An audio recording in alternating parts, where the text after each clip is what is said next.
दोस्तों, क्या नरेंद्र मोदी और अमित शाह का मिशन बंगाल अब पूरी तरह से फुस हो चुका है? क्या जिस शुभेंदु अधिकारी के दम पर बीजेपी बंगाल में दीदी का किला ढहने का सपना देख रही थी, आज उसी शुभेंदु का पूरा गणित ममता बनर्जी ने बिगाड़ करके रख दिया है। और सबसे बड़ा तीखा सवाल, वो कौन से 8 से 10 सांसद है जो कल तक अमित शाह के मंच पर खड़े होकर बीजेपी का पटका पहन रहे थे, लेकिन आज रातों रात कोलकाता पहुंचकर ममता दीदी के आगे सरेंडर करने पर मजबूर हो गए हैं। ये सवाल सिर्फ दोस्तों मीडिया की हवाबाजी नहीं है, बल्कि ये वो चोट है सीधा जिसने दिल्ली के तख्त पर बैठे हुक्मरानों की नींद को उड़ा करके रख दी है। लेकिन ठहरिए, बात सिर्फ इतनी सी नहीं है कि कुछ सांसद पाला बदल रहे हैं। असली खेल तो ममता बनर्जी के उस गुप्त मास्टर प्लान का है जिसने बीजेपी के बड़े बड़े रणनीतिकारों के हाथ पांव पिला दिए हैं। कौन सी ऐसी जमीनी मजबूरी और इनसाइड गेम है जिसने इन 10 नेताओं के होश उड़ा दिए हैं? और इस पूरे चक्रव्यूह का वो कड़वा और सनसनीखेज सच क्या है, जिसका पर्दाफाश मैं आगे इस वीडियो में करने वाला हूं, जिसके बाद आपको समझ आएगा कि 2026 की जंग में असली मोहरा जो है कौन नजर आ रहा है। दोस्तों, राजनीति में एक कहावत है कि जब जहाज डगमगाने लगता है तो सबसे पहले चतुर यात्री छलांग लगाते हैं। और बंगाल में इस वक्त जो बवंडर उठा है उसने बीजेपी के राष्ट्रीय अध्यक्ष से लेकर राज्य के कार्यकाल तक हड़कंप मचा दिया है। खबर पक्की है दोस्तों कि करीब 8 से 10 बागी सांसद ममता बनर्जी के चौखट पर हाजिरी लगाने के लिए लाइन में खड़े हैं, अपनी पुरानी वफादारी का दुहाई दे रहे हैं। अगर ये सिर्फ एक आध नेता की बात होती तो शुभेंदु अधिकारी इसे हल्की फुल्की दल बदल की राजनीति कहकर टाल भी देते, लेकिन जब संख्या पूरे 10 तक पहुंच जाए तो समझ लीजिए कि नरेंद्र मोदी का बंगाल विजय का सपना जमीन पर अब अटक चुका है। दोस्तों, इसी बीच एक हेडलाइन आई है। ममता बनर्जी ने इन बागी सांसदों को लेकर एक ऐसा बयान दिया जिसने विरोधी खेमे का तंबू खा दिए हैं। अब आप पूछेंगे कि आखिर जिन नेताओं को अमित शाह ने खुद पार्टी की सदस्यता दिलाई थी, वो आज अचानक बीजेपी का साथ छोड़कर भागने को उतावले क्यों है? और इसी सबसे पहली और विस्फोटक वजह उजागर की है टीएमसी नेता कीर्ति आजाद ने। दोस्तों, कीर्ति आजाद ने बिना किसी लाग लपेट के सीधा वार करते हुए कहा कि ये सांसद अपनी खुशी से बीजेपी में नहीं गए थे। मोदी सरकार की केंद्रीय एजेंसियां सीबीआई और ईडी के चाबुक का डर दिखाकर इनके परिवारों को ब्लैकमेल करके इन्हें जबरन कह सकते हैं कि एनडीए की गोद में बैठाया गया था। और कीर्ति आजाद के इस एक बयान ने बीजेपी के ऑपरेशन लोटस की पूरी पोल को अब खोल करके रख दी है। लेकिन यहाँ जनता एक सीधा सा सवाल पूछ रही है कि क्या कल तक एजेंसियों के डर से थर-थर कांपने वाले ये नेता आज इतने निडर कैसे हो गए? क्या दिल्ली का खौफ खत्म हो गया, या ममता बनर्जी ने कुछ ऐसा हाथ में थमा दिया जिसके आगे ईडी और सीबीआई भी बेअसर साबित हो रही है?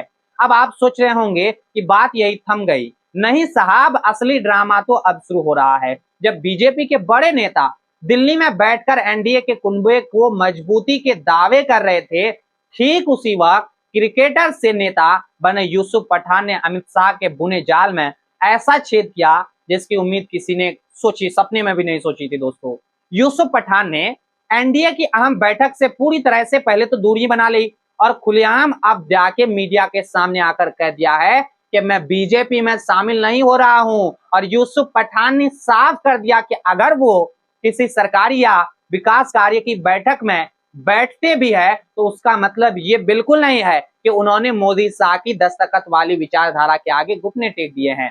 और दूसरी तरफ टीएमसी के वरिष्ठ नेता दिलीप घोष ने तो बीजेपी के जख्मों पर ऐसा नमक छिड़का जो सीधा दिल्ली जाकर लग गया है। दोस्तों, दिलीप घोष ने ठोक कर दावा किया है कि सिर्फ सांसद ही नहीं बल्कि बीजेपी के कई विधायक भी ममता बनर्जी के उल्टे संपर्क में है और दीदी के एक इशारे का इंतजार कर रहे हैं। और उन्होंने साफ यहां तक आरोप लगाया कि जब बीजेपी को अपनी जमीन खिसकती दिखी है तो वो बंगाल पुलिस और केंद्रीय एजेंसियों के दम पर नेताओं की घेराबंदी कर रही है।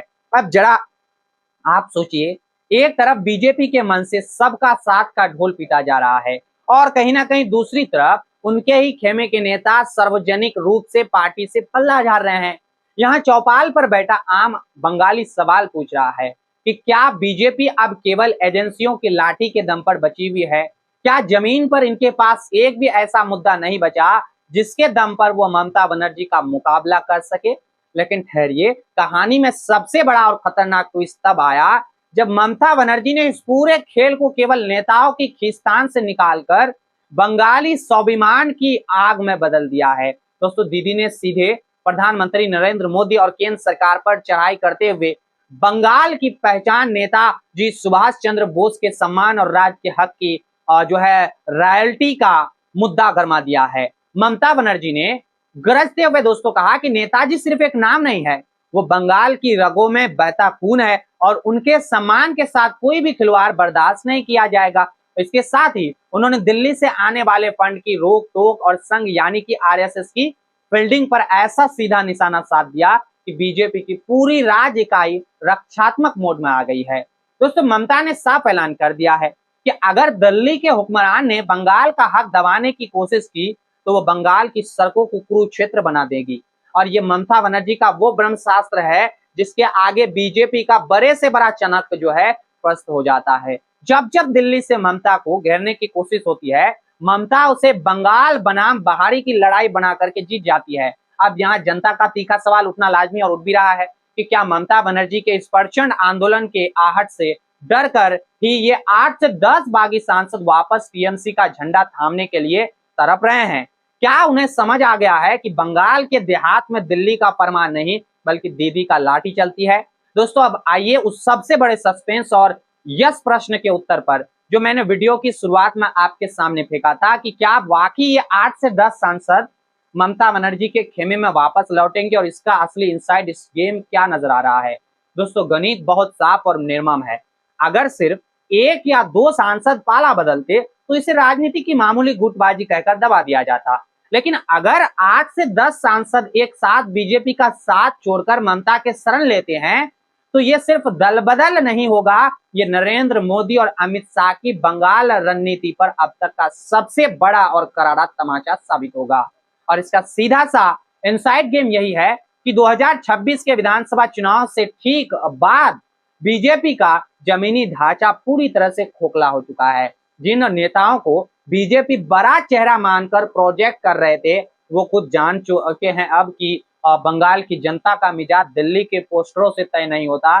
जब एक सांसद पार्टी छोड़ता है तो उसके साथ हजारों बूथ कार्यकर्ता, स्थानीय दबदबा और पूरा का पूरा वोट बैंक टीएमसी के खाते में ट्रांसफर हो जाता है। यानी कि दोस्तों, ममता बनर्जी ने बीजेपी को उसी के खेल में मात दे दी है। उन्होंने साफ कहा दिया कि एजेंसियां का डर दिखाकर आप सांसद की कुर्सी तो ले सकते हैं लेकिन बंगाल का जन समर्थन नहीं जीत सकते। यही वो दोस्तों करवा सच है जिसकी वजह से बागी सांसदों के पैर बीजेपी के दफ्तर से उखड़कर ममता बनर्जी की दहलीज की तरफ अब फिर से भाग रहे हैं। अगर ये वापसी पूरी तरह आकार लेती है तो यकीन मानिए 2026 में दिल्ली के तख्त की राहें जो है बीजेपी के लिए सबसे डरावना साबित होने वाला है।